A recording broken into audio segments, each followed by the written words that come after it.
Assalamualaikum warahmatullahi wabarakatuh. KS. Waalaikumsalam warahmatullahi wabarakatuh.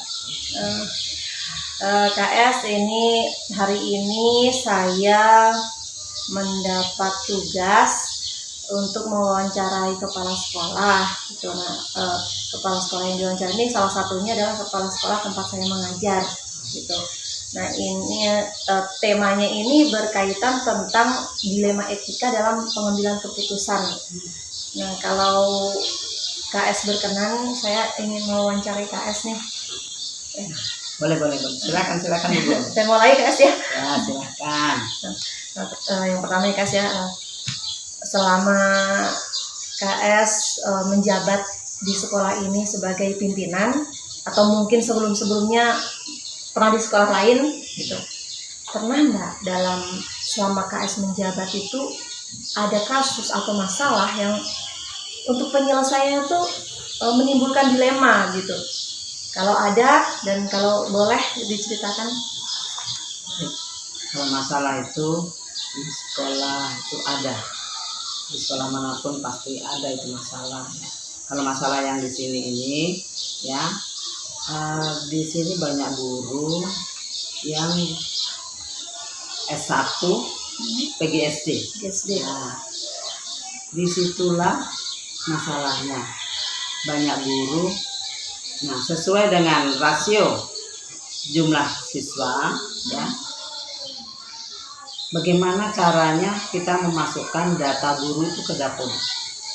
Itu masalah. Berarti tidak sesuai rasio dengan rasio dengan guru yang ada tidak sesuai. Nah, itulah masalah yang ada. Kemudian saya panggil teman-teman untuk mencari solusinya. Bagaimana kita musyawarah membicarakan hal ini, jangan sampai ada yang tidak dapat jam. Jadi tidak mungkin kan saya mau mengeluarkan guru seenaknya. Itulah masalahnya. Bagaimana keputusan yang KS ambil untuk hal tersebut? Keputusan yang saya ambil, saya musyawarah dengan teman-teman. Saya mendahulukan guru yang sertifikasi dan guru yang PNS. Itu yang kami dahulukan. Terus sedangkan selebihnya bisa memegang guru bidang studi agar mendapatkan jam. Oh, salut banget ya. Jadi dalam artian berarti untuk yang GTT ini tetap dimasukkan dalam Dapodik ya? Iya, tetap. Hanya dia tidak lagi sebagai guru kelas, tapi sebagai guru bidang studi ya, mata pelajaran. Nah, jadi selama ini KS, bagaimana caranya KS tuh mengidentifikasi kasus-kasus yang mana yang merupakan dilema etika, mana yang merupakan bujukan moral?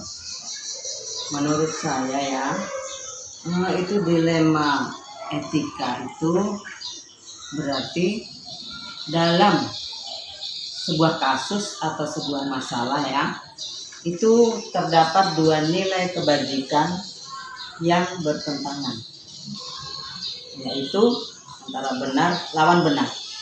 Itulah dua nilai yang bertentangan, yaitu benar lawan benar. Nah, sedangkan rujukan moral ya, rujukan moral itu berkaitan benar atau salah, benar dan salah. Nah, ini berkaitan benar dan salah. Artinya dalam sebuah kasus itu terdapat situasi yang tidak bisa disebut benar tetapi dilakukan. Tidak bisa disebut benar tapi dilakukan karena beberapa kepentingan. Ini misalnya ada nilai siswa yang didongkrak supaya dia naik kelas. Nah, ini adalah suatu tindakan yang tidak benar, tetapi dilakukan karena suatu kepentingan. Jadi kalau dilema etika itu benar lawan benar, iya. Kalau rujukan moral benar lawan salah. Iya, betul.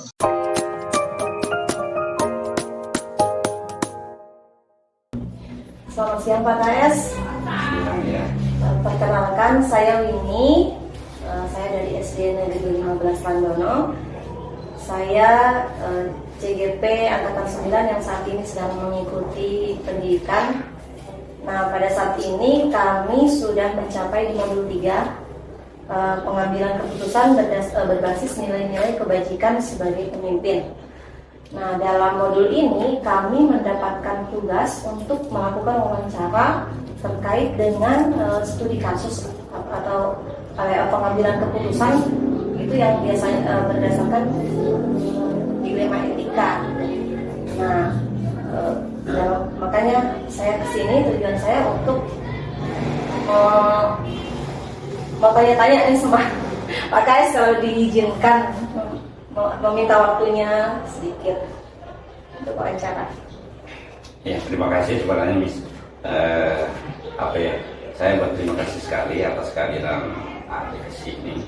Sekaligus kita tukar pikiran, apalagi menyangkut pengelolaan sekolah yang berdampak pada siswa. Nah, tentunya kita paling menyampaikan kita sudah jelas konteksnya bagaimana kita menjadikan anak-anak kita sebagai penerus bangsa, kita mendidik mereka berdasarkan etika dan moral. Jadi nanti sejalan dengan tugas-tugas yang diberikan. Jadi ini bukan hanya sekedar tugas, tetapi nanti implementasinya yang penting, saya pikir kita. Terima kasih guys. Jadi saya mulai nih guys ya. Iya, silakan. Pokoknya siap. Dimaklumi tapi guys ya, karena saya juga ini masih dalam tahap belajar gitu. Nah, ini kan kami sedang belajar tentang yang kami pelajari kemarin ini tentang dilema etika gitu. Nah, dalam modul ini itu banyak contoh-contoh studi kasus gitu, bagaimana guru atau pemimpin itu mengambil keputusan gitu. Jadi kadang dalam suatu masalah itu tidak harus selalu benar dengan salah gitu. Tetapi ada kalanya dalam suatu masalah, dalam suatu kasus itu benar lawan benar begitu. Nah, sehingga terjadi dilema etika. Nah, yang saya mau tanya sama KS ini, selama KS menjadi pimpinan entah di sekolah ini atau di sekolah sebelumnya, di mana KS pernah menjabat sebelumnya, itu mungkin KS pernah mengalami atau pernah mendapati kasus atau masalah itu yang ketika penyelesaiannya itu menimbulkan dilema gitu. Kalau ada dan kalau boleh diceritakan. Iya, sebenarnya saya menyimak dulu dari satu kata, yaitu dilema. Kalau dilema sebenarnya menurut saya itu antara hasrat dengan kenyataan. Jadi kalau di dalam matematika itu ada namanya garis vertikal, garis horizontal, ada namanya titik netral, nol. Jadi ketika kita mengambil satu keputusan, kita berada di titik nol itu, maka kadang-kala titik nol itu muncul keraguan-keraguan, kebimbangan. Jadi tadi saya bilang dilema itu antara hasrat dan kenyataan. Tetapi kesemuanya itu bisa kita dapatkan satu penyelesaian dari setiap apa yang kita temukan. Sebenarnya permasalahan kalau di pendidikan itu beda-beda tipis. Setiap kasus-kasus yang ada di sekolah itu rata-rata hanya tinggal strategi bagaimana menyelesaikan kasus-kasus itu. Nah, contoh misalnya ada kasus anak prestasinya menurun, berarti di situ harus dianalisis. Berkaitan lagi dengan kayak dilema etika Pak, maksudnya ada contoh kasus yang real mungkin pernah terjadi di sekolah. Kalau sebenarnya kalau kasus ini banyak, yes. Tetapi kasus itu belum fatal. Ada bisa disebutkan dulu, diceritakan dulu ini. Saya contoh di sini, masalah keterlambatan, kasus terlambat. Kasus terlambat anak, yang coba kami lakukan itu bagaimana dulu mensosialisasikan. Jadi kami merumuskan dalam suatu aturan tata tertib yang disosialisasikan ke anak. Bahkan kami itu bikin satu aturan, kemudian aturan itu dibawa pulang. Kenapa seperti itu harus disepakati dan itu diplenokan supaya jadi kesepakatan bersama. Jadi jangan kita memutuskan satu keputusan hanya sepihak, tetapi ada keputusan bersama sehingga kita bertanggung jawab bersama. Jadi ketika aturan itu katakan kami masuk jam 7, jam 7:03 itu sudah tidak bisa masuk lagi. Bukan menghilangkan hak belajarnya anak, tetapi ada karakter gitu dia ini. Karena itu karakter disiplin. Selama penerapan disiplin itu Pak? Apa saja sih tantangannya? Kalau tantangannya sebenarnya banyak. Artinya yang pertama, pemahaman orang tua. Kadang-kala mereka berpikir bahwa tidak membatasi hak belajarnya anak. Padahal tidak sebenarnya. Bukan membatasi hak belajarnya anak, tapi kita menginginkan anak itu belajar. Belajar itu kan sebenarnya bukan di sekolah saja, di rumah pun boleh. Sehingga ketika kami mengembalikan ke orang itu, harapan kami itu ada sebenarnya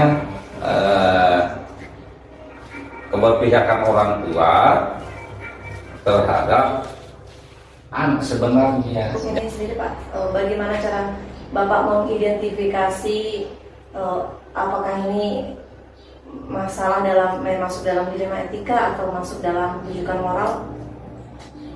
Sebenarnya identifikasi kan kita sudah berbagi tugas di sini namanya. Ada kebetulan kami di sini guru BK ada 4 orang.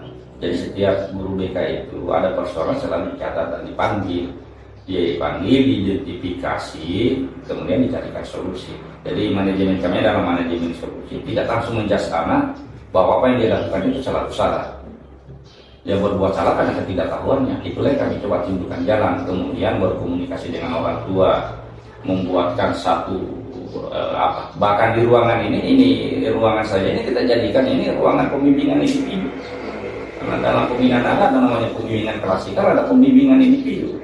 Ketika hal-hal yang tidak boleh diketahui orang, nah itu ya pembimbingan individu.